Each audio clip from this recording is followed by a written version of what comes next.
welcome back. You're watching The Money Show on ET Now.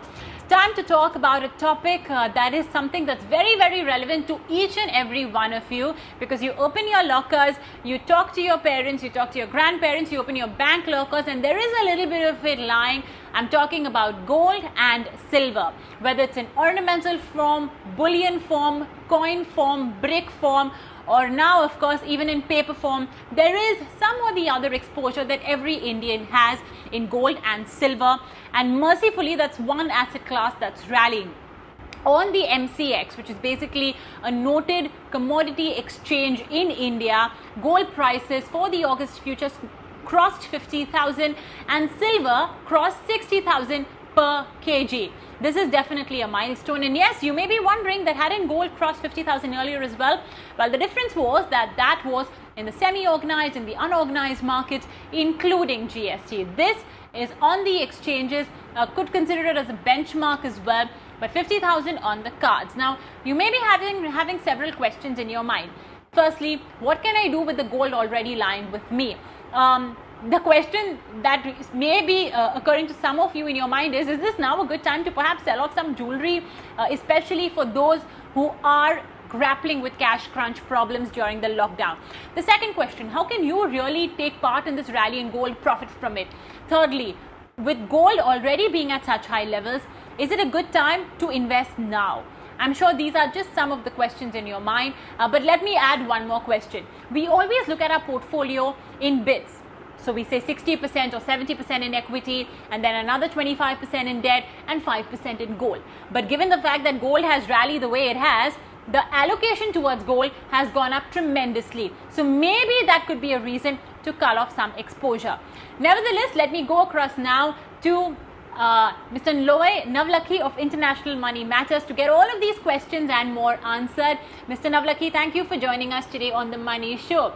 So first up, I'm sure you'll agree with me, it's an asset that's in every household.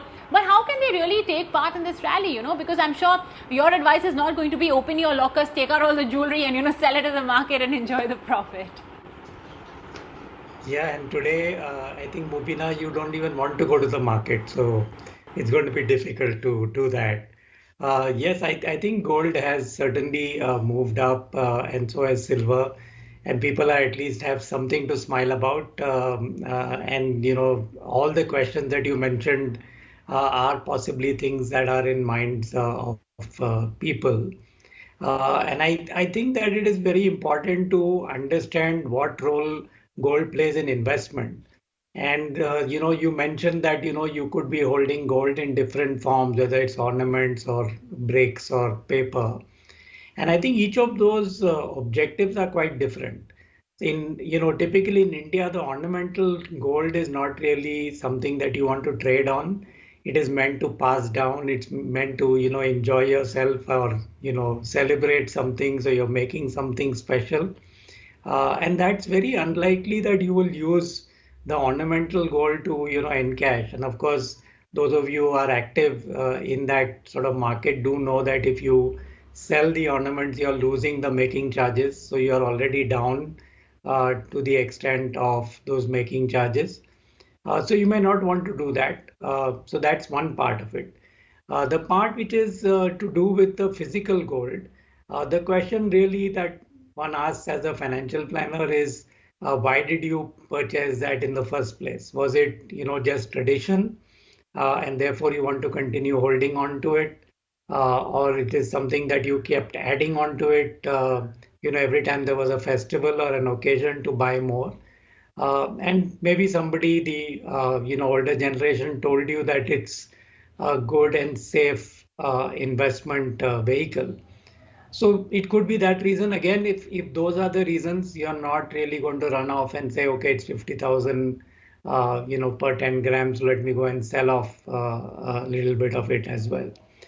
But if you take the aspect of allocation, and those of you who've invested in it on account of, your financial planner telling you having an allocation through ETF or through the sovereign gold bond or even through gold mutual fund, I think it's important to just look at the allocation and see what that allocation is And typically, we don't get stuck with a single sort of rate. So when you mentioned, say, 5%, it just because it's become 5.5% doesn't mean that you sell off 10% of your gold.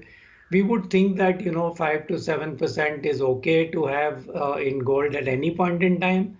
In uncertain times, you can up it to maybe 7 to 10%.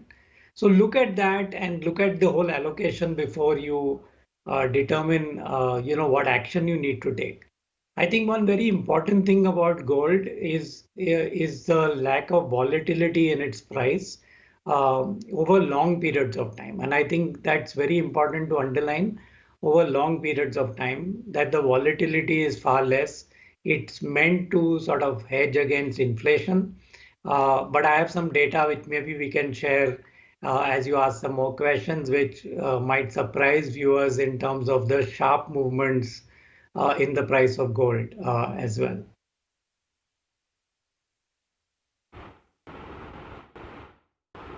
Okay, Mr. Navlakhi, what would you answer? I mean, would your data help answer those people who have a question lurking in their mind that gold has already rallied so much? I mean, gold funds today have delivered 30 and 40% returns in just the last 1 year. So should I now invest in gold funds? I mean, and like you mentioned, gold is not so volatile in the long term. So would you still advise that gold is a good investment even at these 50,000 odd levels, or even silver? Actually, now we should probably even club in silver here.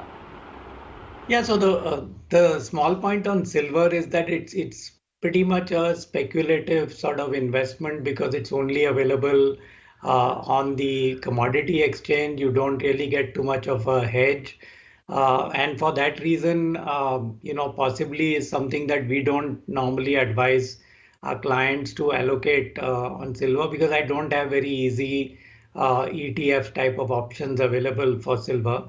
But I've got some data even on silver, and I was looking at, past trends because we've seen this uncertain markets during the pandemic.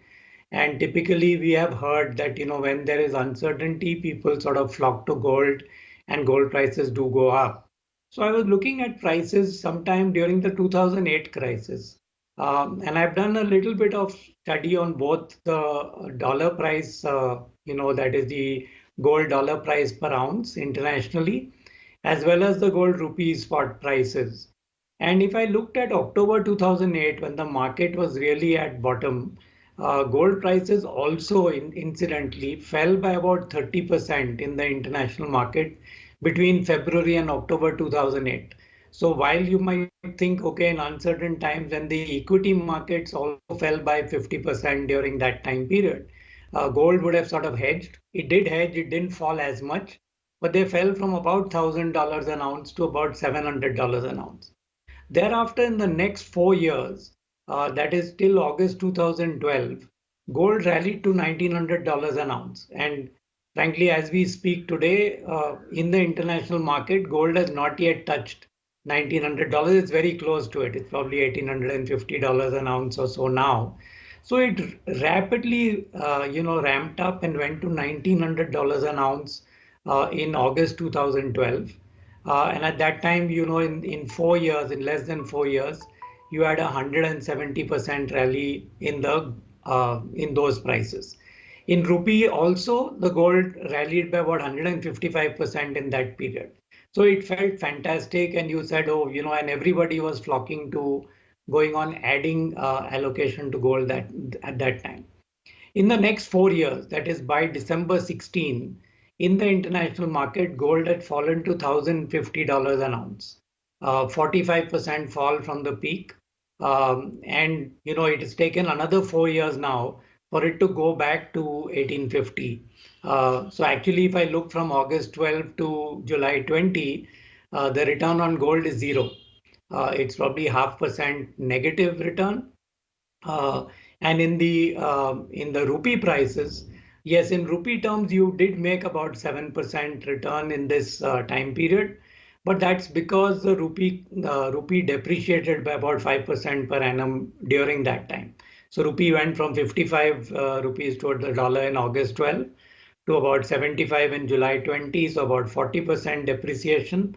That's about 5% per annum. So I think one needs to keep in mind that if you go all in at one point in time, just following the more recent trend, you might burn your fingers. But the simple solution is look at gold from an allocation standpoint. Let's say you have only 2% of your assets in gold and you've missed this rally, so you've not made great money on the gold part. And your advisor is telling you, okay, let's increase it to at least 5%. My suggestion would be let's stagger and invest it. So look at the next 3 to 4 months and invest and bring up your allocation to 5%.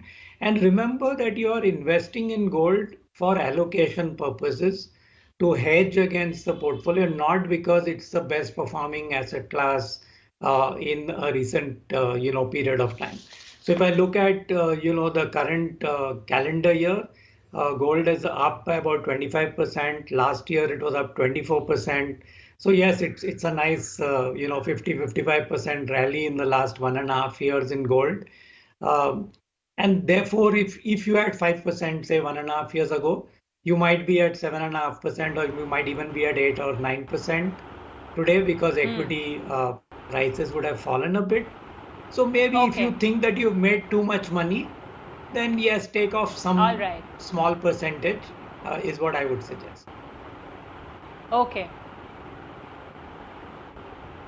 All right. Okay, great. I think that was very comprehensive. Pick up gold only in pieces in a staggered manner, an SIP, if you will. Thank you so much, Mr. Navlakhi, for joining us today and just helping our viewers start off with that rally in gold. Use it as a hedge, not because price performance has been good. That's also a key advice coming in. With that, we're out of time. We'll wrap it up. Thanks for watching.